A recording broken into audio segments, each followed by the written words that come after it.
জাকাতের শাব্দিক অর্থ হলো পবিত্রতা, প্রবৃদ্ধি, বিকাশ ও উন্নতি। যেহেতু জাকাত মানুষকে কৃপণতা, গুনাহ ও আযাব হতে পবিত্র ও মুক্ত করে এবং সার্বিক পবিত্রতা সম্পদের উন্নতি এবং অন্তরের স্বচ্ছতা ও পবিত্রতার কারণ হয়, তাই এই হুকুমটির নামকরণ করা হয়েছে জাকাত।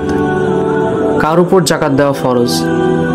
স্বাধীন, প্রাপ্তবয়স্ক, সুস্থ ও বুদ্ধিসম্পন্ন মুসলিম নরনারী যার কাছে ঋণ, নিত্য প্রয়োজনীয় জিনিসপত্র ও প্রয়োজনীয় খাদ্যবস্ত্রের অতিরিক্ত সোনা, রূপা, নগদ টাকা, প্রাইজ বন্ড, সঞ্চয়পত্র, টিপিএস, শেয়ার এবং ব্যবসায়ী সম্পত্তির কোনো একটি বা সবকটি রয়েছে, যার সমষ্টির মূল্য উল্লিখিত নিসাব পরিমাণ হয়, তিনি সম্পদশালী।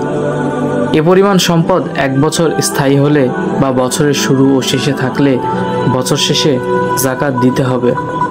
মালে নামি অর্থাৎ বর্ধনশীল সম্পদের জাকাত দিতে হয় যদি নিসাব পরিমাণ হয়।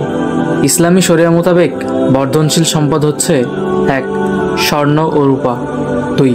নগদ অর্থ, 3. ব্যবসায়ী পণ্য, 4. গবাদি পশু। স্বর্ণের নিসাব 20 মিসকাল অর্থাৎ 7.5 তোলা 478.87 গ্রাম ও রূপার নিসাব 200 দিরহাম অর্থাৎ 52.5 তোলা 621.35 গ্রাম। নগদ অর্থের নিসাব 52.5 তোলার সমমূল্য। ব্যবসায়িক পণ্যের নিসাব 52.5 তোলার সমমূল্য। গবাদি পশুর নিসাব শর্তগুলো বাংলাদেশে পাওয়া যায় না। কেউ যদি নিসাব পরিমাণ সম্পদের মালিক হন এবং সেই মাল 1 বছর হাতে থাকে ও ঋণমুক্ত থাকে, তাহলে 40 ভাগের 1 ভাগ অর্থাৎ 2.5% জাকাত দিতে হবে। উল্লেখ্য, জমি, ঘর, বাড়ি, গাড়ি ও ফ্ল্যাট এগুলোতে জাকাত আসে না। যদি এগুলো ব্যবসার জন্য হয় তাহলে জাকাত আসবে। কোন কোন সম্পদে জাকাত দেওয়া ফরজ? স্বর্ণ ও রূপার জাকাত। 1.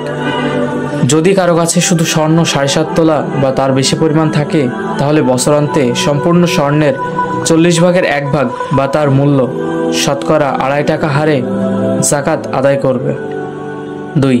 যদি কারো কাছে শুধু রূপা 52.5 তোলা বা তার বেশি পরিমাণে থাকে, তাহলে বৎসরান্তে যদি কারো কাছে শুধু রূপা 52.5 তোলা বা তার বেশি পরিমাণে থাকে, তাহলে বৎসরান্তে সম্পূর্ণ রূপার 40 ভাগের 1 ভাগ বা তার মূল্য শতকরা 2.5 টাকা হারে জাকাত আদায় করবে।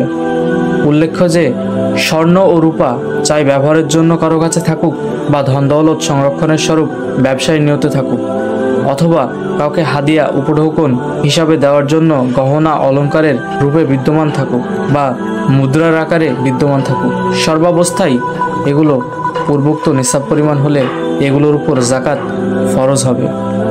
যদি কেউ সম্পদের জাকাত নগদ টাকা দ্বারা আদায় করতে চায়, তাহলে সমুদায় সম্পদের মূল্যের হিসাব করে শতকরা 2.5 টাকা করে জাকাত দিতে হবে যদি তা নিসাব পরিমাণ হয়। 3. যদি স্বর্ণ ও রূপা থাকে এবং এগুলোর মধ্যে একটাও নিসাব পরিমাণ হয়ে যায়, তাহলে উভয়টার সমষ্টিগত মূল্যের 40 ভাগের 1 ভাগ জাকাত দিতে হবে। 4. স্বর্ণরৌপ্যের নিসাব পরিমাণ যার মালিকানায় থাকবে সে সাহেবে নিসাব বলে গণ্য হবে, তার উপর জাকাত ফরজ হবে। 5. যেসব স্বর্ণরৌপ্যের অলংকার স্ত্রীর মালিকানায় দিয়ে দেওয়া হয়, সে অলংকারগুলো স্বর্ণরৌপ্যের নিসাব পরিমাণ হলে স্ত্রীর উপর এগুলোর জাকাত আদায় করা জরুরি। স্বামীর উপর স্ত্রীর জাকাত দেওয়া আবশ্যক নয়, তবে স্ত্রীর আবেদনের কারণে স্বামী স্বেচ্ছায় সাগ্রহে স্ত্রীর পক্ষ থেকে জাকাত আদায় করলে স্ত্রীর জাকাত আদায় হয়ে যাবে। 6. একান্নভুক্ত বাড়িতে একাধিক ভাইদের স্ত্রীরা থাকে এবং সে স্ত্রীদের স্বর্ণরৌপ্যের নিসাব পরিমাণ অলংকারাদিও থাকে। এমন অবস্থায় যেসব স্ত্রীদের মালিকানায় স্বর্ণরৌপ্যের নিসাব পরিমাণ অলংকার থাকবে, তাদের উপর জাকাত দেওয়া ফরজ। নগদ টাকা পয়সার জাকাত। 1. স্বর্ণ ও রূপার যে হুকুম, নগদ টাকা পয়সারও একই হুকুম।